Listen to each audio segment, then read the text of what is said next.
अखन अहाँ सब सुन रहल छी अमचन म्यूजिक की शानदार प्रस्तुति।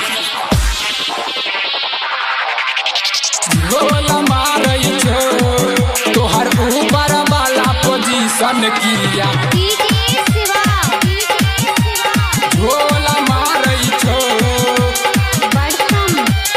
खुशी रिकॉर्डिंग स्टूडियो बलुआहा। डीजे वाला छौरा किया बॉल मारै छो, डीजे वाला छौरा किया बॉल मारै छो। तोहर ऊपर वाला पोजीशन, तोहर ऊपर वाला पोजीशन किया झोल मारै छो।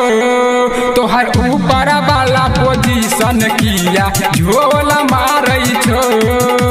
डीजे वाला छौरा किया बॉल मारै छो, डीजे वाला छौरा किया बॉल मारै छो। तोहर ऊपर वाला पोजीशन,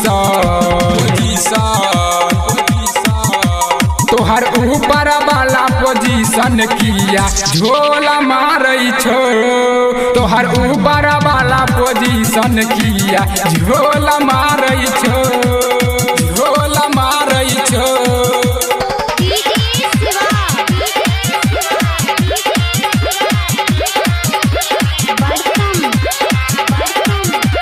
खुशी रिकॉर्डिंग स्टूडियो बलुआहा।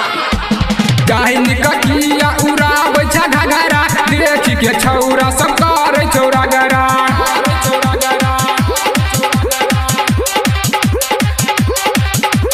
जाइन ककिया उड़ाबै छ घगरा, देख के छौरा सब करे छौरा गरा। पतली कमर हिलै छौ जखन बड़ा सोल्ड लागै छौ, पतली कमर हिलै छौ जखन बड़ा सोल्ड लागै छौ। तोहर ऊपर वाला पोजीशन, तोहर ऊपर वाला पोजीशन किया झोल मारै छो। तोहर ऊपर वाला पोजीशन किया झोल मारै छो।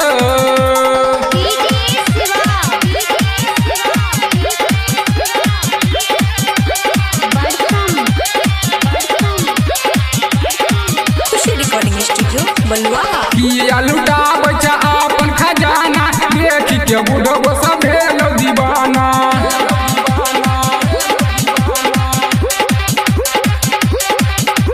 किया लुटाबै छ अपन खजाना, देख के बुढ़बो सब भेलौ दीवाना। चढ़ल जवानी तोहर पुरजा पुरजा हिलै छो, चढ़ल जवानी तोहर पुरजा पुरजा हिलै छो। तोहर ऊपर वाला पोजीशन, तोहर ऊपर वाला पोजीशन किया झोल मारै छो। तोहर ऊपर वाला पोजीशन किया झोल मारै छो।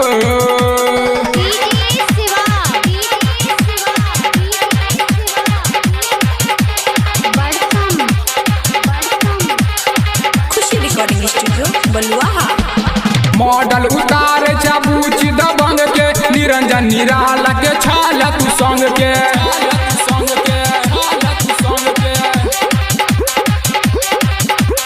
मॉडल उतारे छ बूच दबंग के, निरंजन निराला के छाल तू संग के। बैजनाथ का लिखल सॉन्ग सोमिंदर गाबै छो, बैजनाथ का लिखल सॉन्ग सोमिंदर गाबै छो। तोहर ऊपर वाला पोजीशन, तोहर ऊपर वाला पोजीशन किया झोल मारै छो। तोहर ऊपर वाला पोजीशन किया झोल मारै छो। डीजे वाला छौरा किया बॉल मारै छो, डीजे वाला छौरा किया बॉल मारै छो। तोहर ऊपर वाला पोजीशन, तोहर ऊपर वाला पोजीशन किया झोल मारै छो। तोहर ऊपर वाला पोजीशन किया झोल मारै छो। तोहर ऊपर वाला ऐसन किया झोला मारै छो। खुशी रिकॉर्डिंग स्टूडियो बलुआ।